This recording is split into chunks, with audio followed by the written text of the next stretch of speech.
So,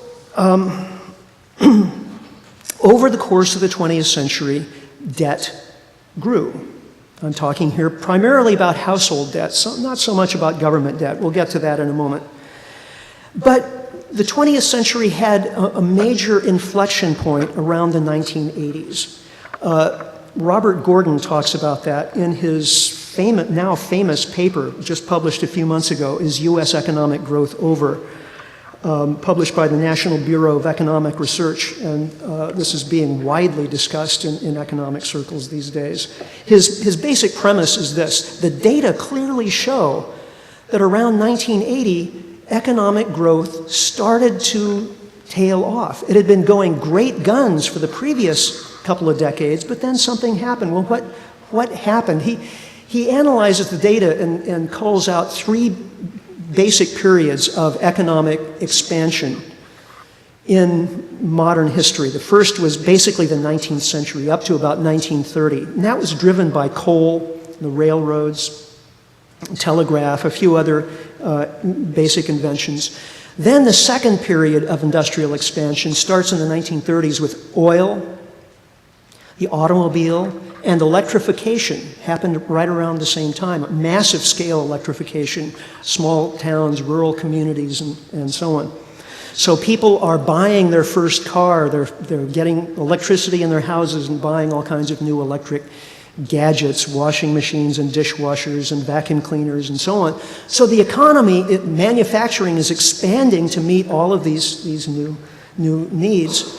Now that begins to tail off in the 1970s, as everybody's already bought their first car and washing machine and so on. So then from there on, it's just replacement, basically. A little bit of growth, but nothing like in the previous decades. And starting in the 1980s, we have computers, cell phones, the internet, iPads, iPhone, all of this stuff. A massive new technological innovation.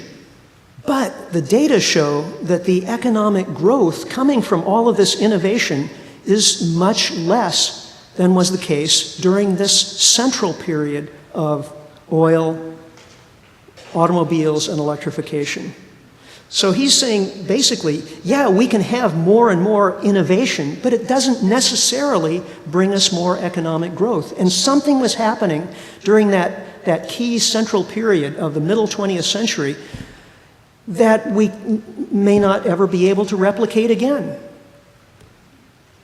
Now, the 1980s were an inflection point in other ways. Globalization started, again because of some innovations, container shipping, computerized monitoring of inventories, satellite communications. So American factory workers are now competing with factory workers on the other side of the planet. This has the effect of holding down real wages for American workers. Inflation-adjusted wages for factory workers in the U.S. haven't really increased since the 1970s. Everybody knows that. But what does that mean? In order for, now people still want more stuff. They're being advertised at for hours every day. They want more stuff. They're being given more credit cards. They have the ability to buy more stuff. The economy begins to grow primarily as a result of increasing debt. Debt is increasing actually starting in the early 1980s at 3 times the rate of the growth of the overall economy, of GDP. And again, we're talking primarily about household debt here. So what's the effect of that? Well, for you and I, if we take out, let's say, a $10,000 loan, that's an obligation to repay. For the banker, that's an asset. That $10,000 loan is an asset. So as debt has grown faster than GDP, the assets of the financial industry have grown spectacularly. And the financial industry has grown faster than manufacturing, agriculture, or any other segment of the economy, and is now basically, the elephant in the living room.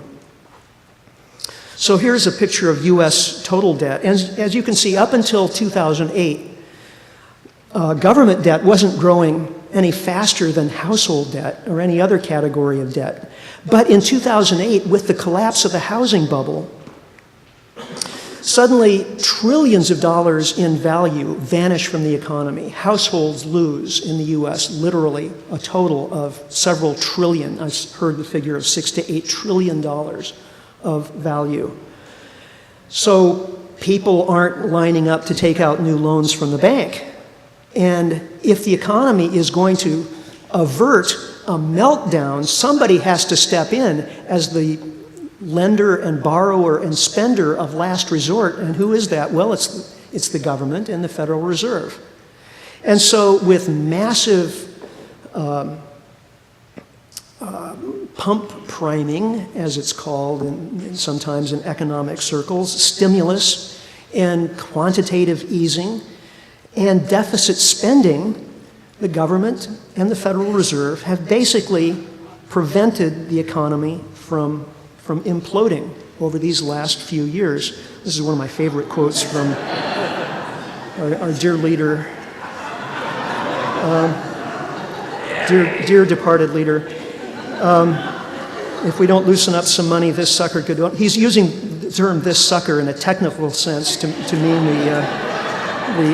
the entire global economy.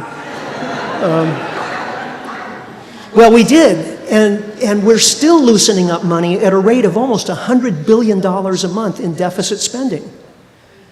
Now, everyone in Washington is up in arms about this. We can't keep we've got to reduce the deficit. Well, fine, but there's no sign whatsoever that if government deficit spending were to go away, the private sector would just pick up from there and keep the economy expanding. Far from it. As we cut deficit spending, the economy is going to, on almost a one-to-one basis. If we cut, let's say, $500 billion in deficit spending from the federal budget as of this year, the US GDP will probably decline by just about $500 billion. It's a zero-sum game. Okay, so that's the second of these three major trends that I want to talk about tonight. The third is probably a little bit more familiar to most of you, climate change. Yes, we're dramatically increasing carbon dioxide levels in the atmosphere. We're up to 400 parts per million as of this month. And land surface temperatures are rising very rapidly. Now, the governments of the world have gotten together and said, well, we have to keep this to 2 degrees Celsius to be safe. Now, first of all, we don't know if 2 degrees Celsius is safe. I mean, we've already warmed the Earth by about 1 degree, and already we're seeing, massive droughts and floods. The North Polar ice cap is likely to be gone in 2 or 3 years. Maybe we'll be lucky and it'll be more like 10 or 20 years, but the more pessimistic prediction is 2 or 3 years. And so far, it's the impacts that we're seeing are on the pessimistic side. Hurricane Sandy.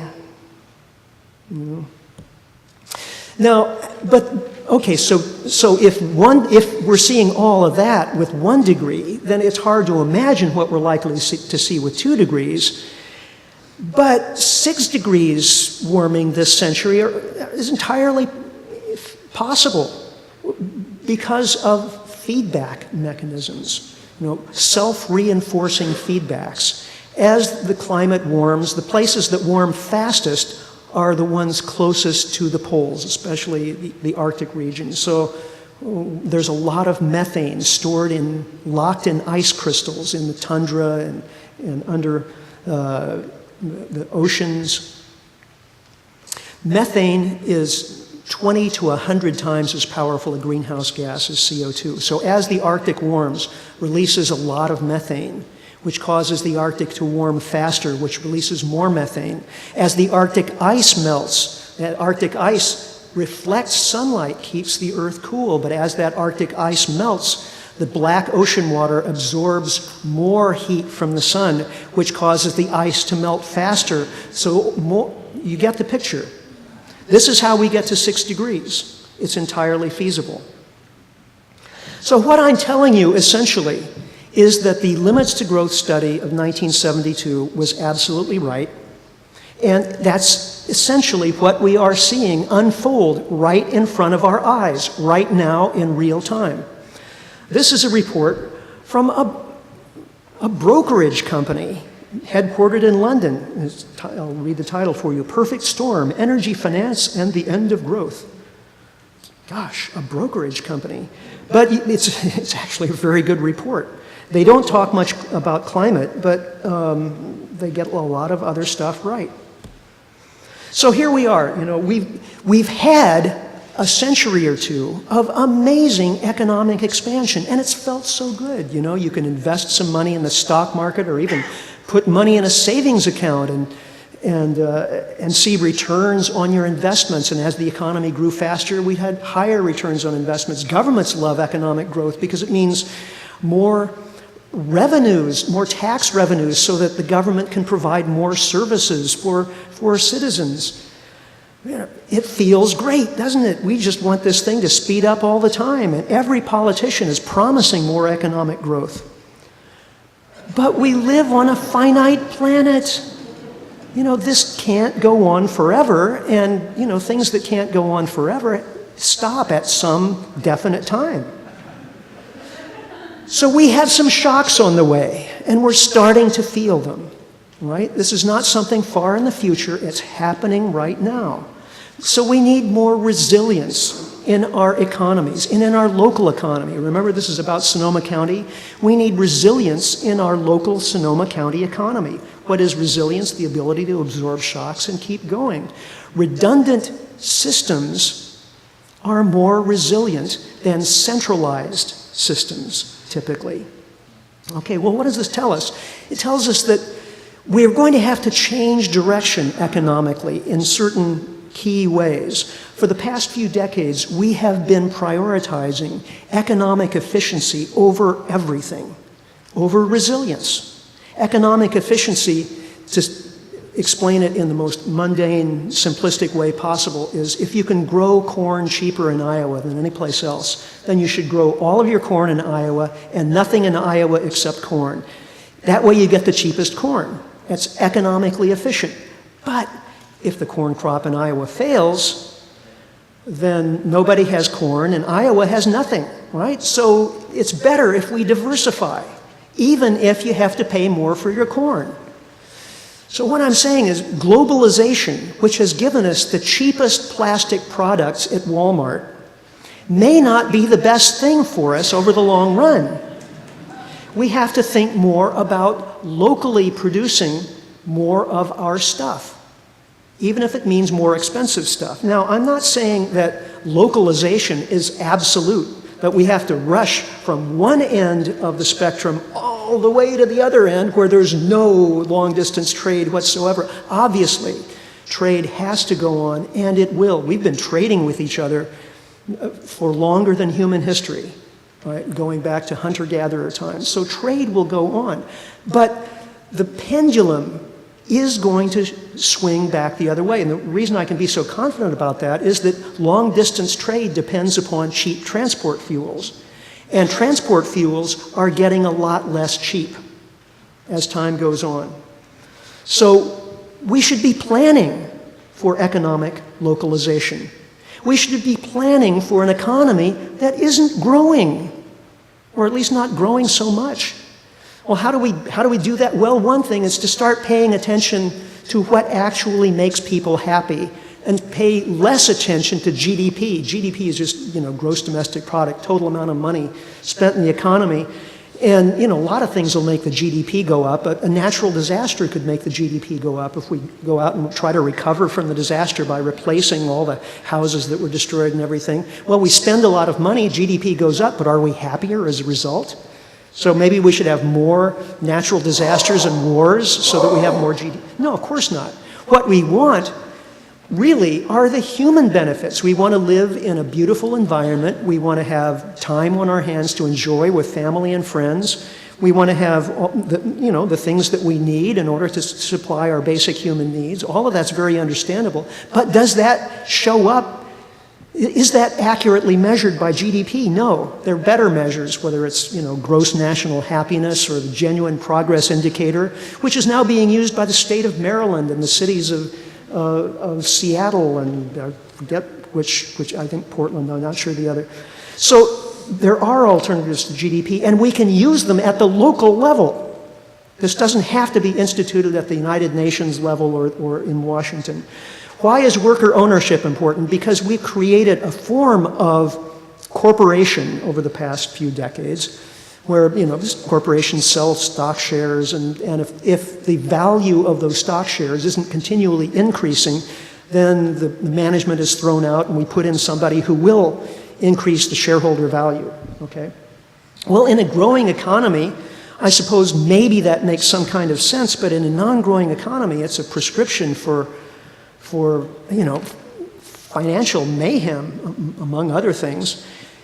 Family-owned businesses, worker-owned businesses can have other objectives, like producing high-quality products or offering decent work to their employees, and why should a business be forced to have the bottom line as its single and only priority?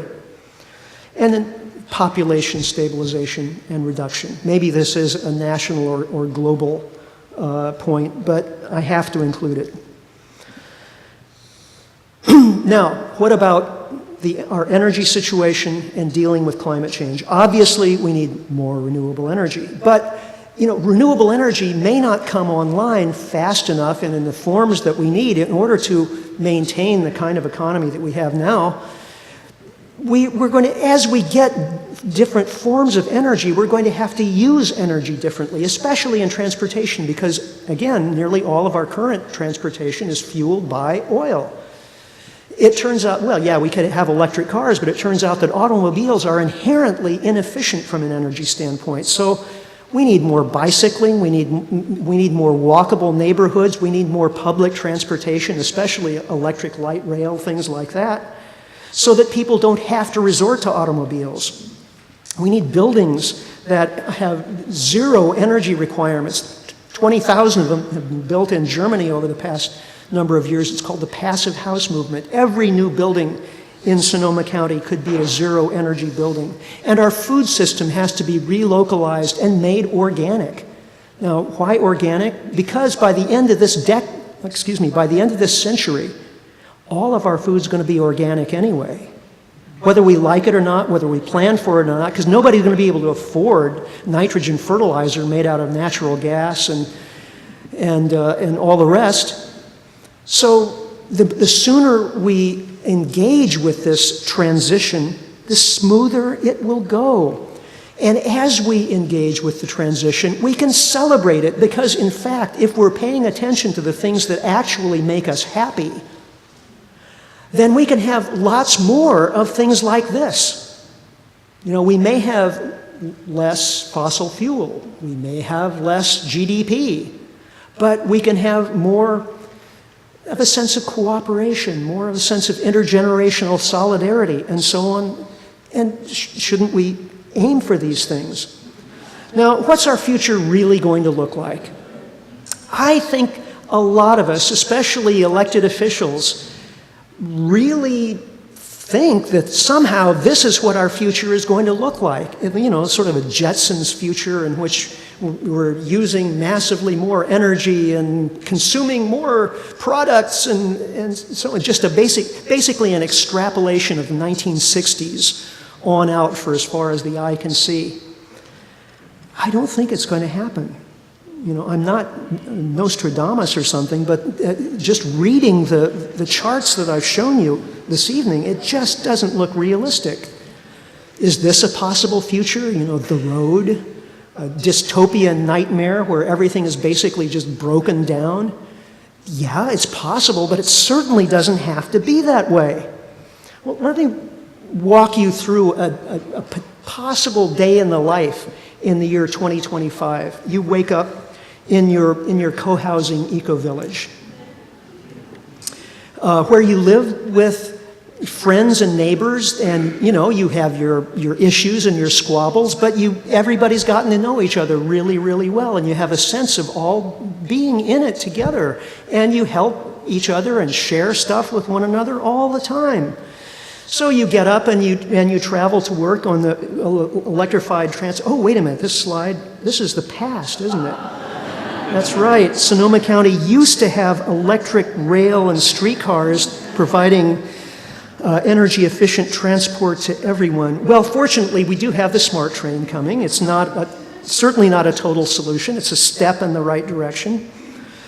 But maybe you, in the year 2025, you'll be bicycling to work instead. And of course, you'll be working at a worker-owned local business of some kind, a whole enormous variety of possibilities there. Maybe you'll be working at the share exchange, who knows? On your way home, you'll stop at a farmer's market or community market or someplace and get locally grown organic food. Or you might stop at the Santa Rosa Tool Library on your way home. You might notice that a lot of these things really already exist, right? Okay, so the future is already here. It just hasn't, come to the awareness of most of the people in our community yet. Also on the way home, you might stop at your local credit union, which is financing all of these local businesses and co-housing units and so on. And the energy in all of these places, whether it's in the co-housing or the market, is coming from local clean power, electricity. And it's all proceeding according to a plan that was made years and years ago, called the Sonoma County Community Climate Action Plan. And by this time, transition towns are obsolete because the transition will already have been made. But wasn't it a good thing that people back in the year 2013, just started getting together, not waiting for governments to make this stuff happen, but saying, hey, what can we do as citizens? How can we cooperate to get off of fossil fuels and make life better? And you might have been a member of Transition Sebastopol or Transition Sonoma Valley or Transition Santa Rosa. And if you don't know about these things, you can sign up right outside here. Well, hopefully that is our future. That's the kind of future that my organization is hoping to inspire, along with the transition initiatives and all of these other organizations that I've been talking about. Post Carbon Institute is headquartered right here in Sonoma County. Transition US, the national hub for the transition movement in the United States, is headquartered right here in Sonoma County. We are perfectly placed to be a key player in this great historic shift from a fossil fuel consumer economy to a sustainable, localized, people-centered economy. These are some books that we publish at Post Carbon Institute. I mentioned the study that we did earlier on shale gas and tight oil, but we also publish these community resilience guides that are basically how-to books on how to build a local food system, how to build a local power system, how to keep more of your local investment how to keep more of your local investment dollars in the local community rather than seeing them leak out to Wall Street.